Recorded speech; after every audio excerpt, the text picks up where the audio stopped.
So please, good people, hii kilimo lazima tunyoroshe ikae sawa sawa.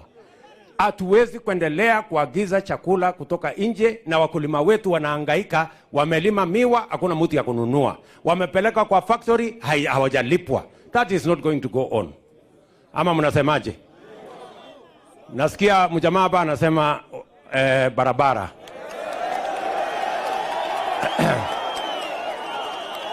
Sasa wewe nani? Wacha kuniharakisha. Kwani umesikia mimi niko na haraka ya kwenda wapi? Si mambo ni kala. Kala. Wacha kuniharakisha. Na nikiamua nilale hapa utafanya nini? Ama tufanye na kwani nitakosa mahali ya kulala nikiamua nilale hapa? Si niko na mahali mingi ya kulala? Na nimeona macho yangu sio ati mimi si kipofu.